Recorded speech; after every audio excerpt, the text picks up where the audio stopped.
मेरे प्रिय बच्चे, ये दिव्य संदेश केवल तुम्हारे लिए आया हुआ है।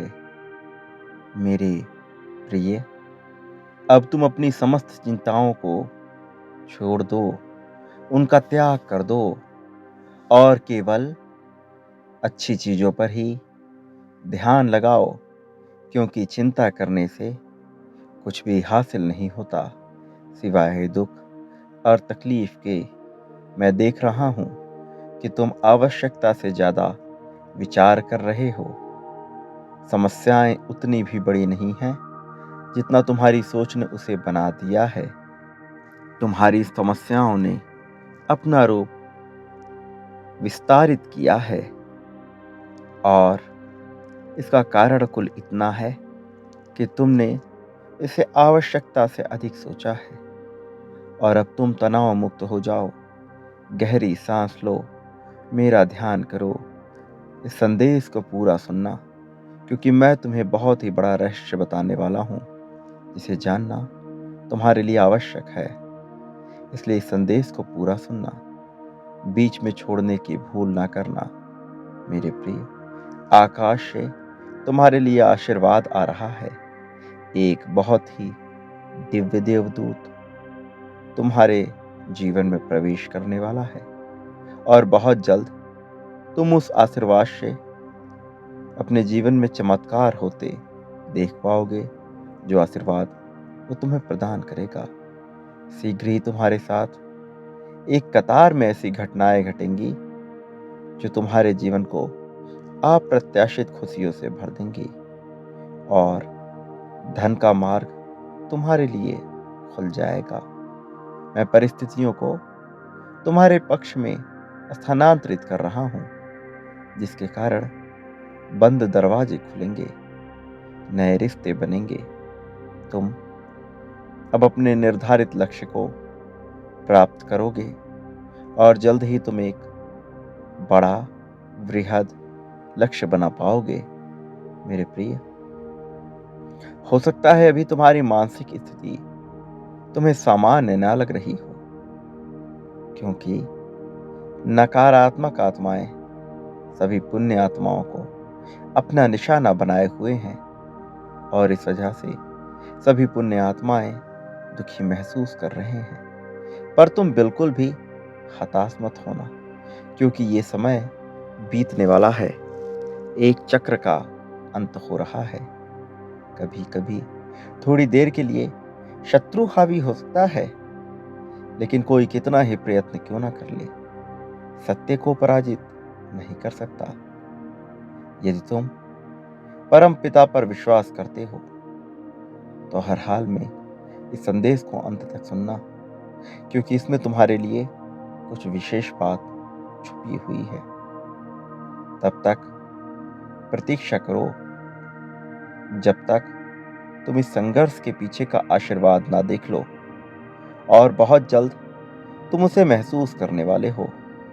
मेरे प्रिय, तुम बहुत संवेदनशील हो, तुम एक पुण्य आत्मा हो, तुम्हारा हृदय बहुत कोमल है, तुम्हारे भीतर करुणा है, दयालुता है। तुम जिस प्रकार दूसरों के लिए भलाई करते हो, दूसरों के लिए भलाई करने की चाह रखते हो, वही अपेक्षा उनसे भी रखते हो। लेकिन ऐसा जरूरी नहीं कि संसार में हर कोई भलाई के बदले भलाई ही करे। मेरे प्रिय, याद रखो, तुम्हारा चरित्र हमेशा तुम्हारी परिस्थितियों से ज्यादा मजबूत होना चाहिए। तुम्हें अपने ऊपर संशय नहीं करना है। संघर्ष मनुष्य को कमजोर बनाने के लिए नहीं आता, उसे मजबूत बनाने के लिए आता है। जीवन में जो भी होता है वो अच्छा ही होता है। इस विश्वास के साथ भले ही तुम्हारा जीवन संघर्षरत हो, तुम इसे जीते जाओ, क्योंकि मैं तुम्हारा साथ कभी नहीं छोड़ूंगा। परिस्थिति चाहे कैसी भी हो, लेकिन तुम्हें खुद पर विश्वास रखना है, खुद को कमजोर नहीं मानना है। जिस बात ने तुम्हें रातों को सोने नहीं दिया, उसी समस्या का समाधान बहुत ही जल्द तुम्हारे पास होगा। तुम सफलता के बहुत करीब हो, इसलिए अब हार मान लोगे तो शैतान की जीत हो जाएगी, नकारात्मकता की जीत हो जाएगी। किसी भी परिस्थिति में अपने विश्वास को टूटने मत दो, क्योंकि तुम्हारी ओर से अब लड़ने के लिए दिव्य शक्तियां आ रही हैं। अभी तक तुम कमजोर पक्ष में थे, लेकिन अब ऐसा नहीं होगा। एक चमत्कारिक घटना तुम्हारे घर में प्रवेश करने जा रही है, जो तुम्हारे जीवन में जीत की खुशियां लेकर आएगी। इस चमत्कार को अनुभव करने के लिए तुम अभी संख्या 777 इसे लिखो। साथ ही यह भी लिखो कि हाँ, मैं चमत्कार को अनुभव करना चाहता हूं। मेरे प्रिय, शैतान चाहता है कि तुम चिंता करो, लेकिन ईश्वर चाहते हैं कि तुम उस पर विश्वास रखो और गंभीर स्थिति में भी अपनी प्रार्थना जारी रखो। अपने आप को टूटने मत दो। तुम्हारी प्रार्थनाएं काम कर रही हैं। यह तुम्हें बहुत जल्द अनुभव होगा।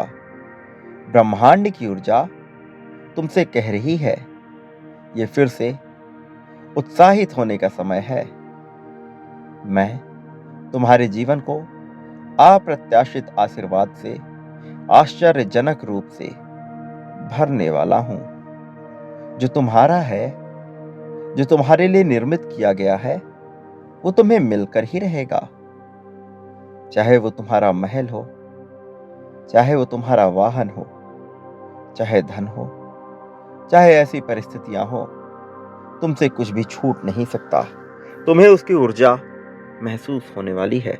तुम्हें उसकी ताकत का आभास होने वाला है। तुमने जिसके लिए प्रार्थना की है, जिस मिलन का तुम बेसब्री से इंतजार करते आए हो, भला वो कोई तुमसे कैसे दूर कर सकता है। यही तो अंतिम लड़ाई है, अपनी पसंदीदा चीज को प्राप्त करने का, वो प्राप्त करने का जो प्राप्त करना ना केवल तुम्हारा अधिकार है, बल्कि जिसके तुम योग्य भी हो। यदि भी तुम अपनी पसंदीदा चीज को आकर्षित करना चाहते हो, तो संख्या 555 अवश्य लिखो। साथ ही यह भी लिखो कि हाँ, मैं जीत चाहता हूं। ये लिखते ही तुम अपने जीत की पुष्टि कर दोगे। आध्यात्मिक उन्नति, वित्तीय वृद्धि, अद्भुत आश्चर्य घटनाएं, ये सब तुम्हारे जीवन में घटित होकर के रहेंगी। मैं तुम्हारे लिए प्रार्थना करता हूं कि तुम अब तनाव मुक्त हो जाओ। ऐसी प्रार्थना तुम्हें अपने लिए स्वयं ही करनी है। अपनी वित्तीय स्थिति में सुधार के लिए प्रार्थना करो। प्रार्थना करो कि अपने संबंधों में तुम फिर से मधुरता को व्याप्त कर सको और जीवन का भरपूर आनंद ले सको। तुम इस जीवन में झंझावातों में फंसने नहीं आए हो, अहम की लड़ाई लड़ने नहीं आए हो, किसी के अहंकार के तले होकर किसी के गुलाम बनने नहीं आए हो, उदासीनता से, बेभत्स रूप से ग्रसित होने नहीं आए हो। तुम इस संसार को खुलकर जीने आए हो। तुम इस संसार में, परिवार में खुशियां बांटने आए हो। तुम इस संसार में प्रेम फैलाने आए हो। तुम्हारे अतीत में जो कुछ हुआ, उस पर कभी अपना ध्यान मत केंद्रित करो, क्योंकि यदि तुम अतीत पर अपना ध्यान केंद्रित करोगे, तो भविष्य में मिलने वाले लाभों से वंचित रह जाओगे। और मैं नहीं चाहता कि तुम अपने जीवन में किसी भी लाभ से वंचित रहो।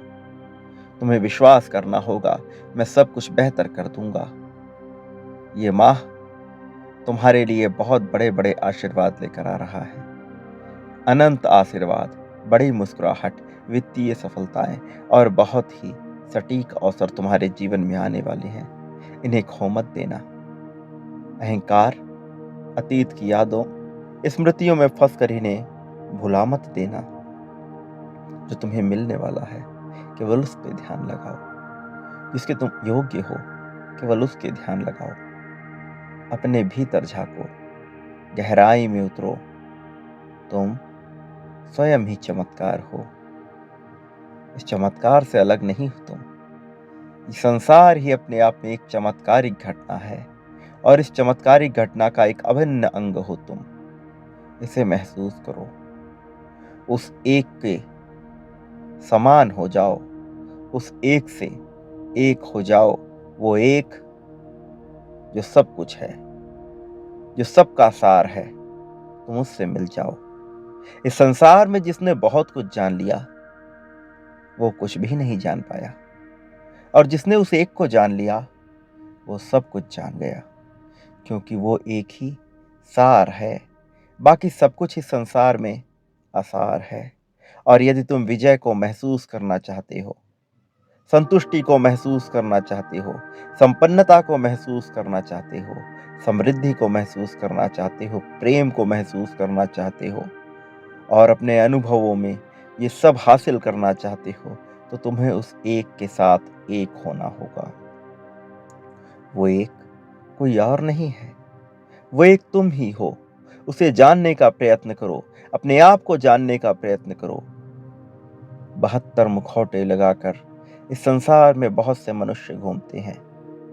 वो अपने पति पत्नी के सामने कुछ और होते हैं, अपने जीवन साथी के सामने कुछ और होते हैं, मित्र के सामने कुछ और होते हैं, माता पिता के सामने कुछ और होते हैं, भाई बहनों के सामने कुछ और होते हैं, संबंधों में कुछ और होते हैं, असंबंधों में कुछ और होते हैं, लोगों के सामने कुछ और होते हैं, जानवर के सामने कुछ और होते हैं, अपने कार्य क्षेत्र में कुछ और होते हैं। हर जगह वो बस मुखौटा लगाए रहते हैं। तुम्हें मुखौटा नहीं लगाना है, तुम्हें अपने आप को जानना है, तुम्हें एक होना है, तुम्हें गहराई में उतरना है, तुम्हें अपने भीतर झांकना है। तुम जो हो उस वास्तविकता को पहचानो। मैं कौन हूं, ये प्रश्न करो। ये प्रश्न तुम्हें तुम्हारे उत्तर तक ले जाएगा। तुम्हें गहराई में झांकना होगा, अपने सपनों में झांकना होगा। मेरे प्रिय, जीत की मधुर मुस्कान बिखरने वाली है, उसे भीतर से महसूस करो। मेरे प्रिय, दर्द को भुला दो, कष्ट को भुला दो, विचार करो संपन्नता का, विचार करो अपने साथी के चेहरे पे मुस्कान का, विचार करो अपने आश्रितों के चेहरे पे मुस्कान का, विचार करो कि कैसे तुम जगत कल्याण में लगे हुए हो, कैसे तुम स्वयं का जीवन बेहतर बना रहे हो।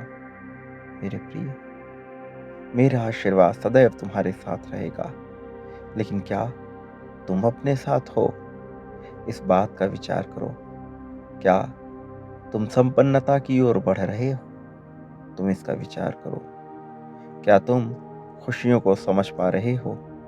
तुम इसका विचार करो मेरे प्रिय। अभी तक जो कुछ भी हुआ उसे ईश्वर की मर्जी मानकर भूल जाओ, लेकिन तुम्हारे भविष्य में जो कुछ भी होगा उसे होश पूर्वक देखते रहो, उसे होश पूर्वक महसूस करो, दृष्टा बनो, साक्षी बनो, किंतु होश पूर्वक। बेहोशी में कोई भी कृत्य ना करो। जो भी कर्म तुम बेहोशी में करते हो, उन कर्मों का तुम्हें लाभ नहीं होता। इसलिए सही गलत का अंदाजा भूलकर जो कुछ भी कार्य करो उसे होश पूर्वक करो। ये मान कर करो कि वो सारे कार्य तुम ईश्वर के चरणों में समर्पित कर रहे हो। वो ईश्वर वो नहीं जिसे तुम महसूस करते हो, ईश्वर वो नहीं जो तुम्हें बताया गया, ईश्वर वो नहीं जो शास्त्रों में लिखा है, ईश्वर वो नहीं जो किताबों में लिखा है। वास्तव में तुम इनकी परिभाषा ही गलत जानते हो, क्योंकि तुम्हें ऐसा बताया गया।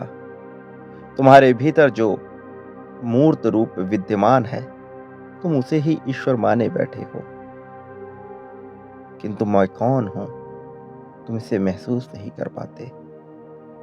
एक बार अपने भीतर की मानसिकता को समझ कर देखो। एक बार अपने भीतर के खालीपन को महसूस करो। एक बार वो सारे ज्ञान भूल जाओ जो तुम्हें बताया गया है। एक बार उन समस्त ज्ञान का त्याग कर दो जो किसी ने तुमसे कहा है, और खुद से अनुमान लगाओ, खुद में झांको, खुद में देखो कि मैं कौन हूं, तुम कौन हो, और फिर तुम गहराई से मुझे जान पाओगे, अपने आप को जान पाओगे, और फिर मैं और तुम एक हो जाएंगे, क्योंकि मैं तुमसे अलग नहीं हूं। मेरे प्रिय, मेरा आशीर्वाद सदैव तुम्हारे साथ है। सदा सुखी रहो, तुम्हारा कल्याण होगा।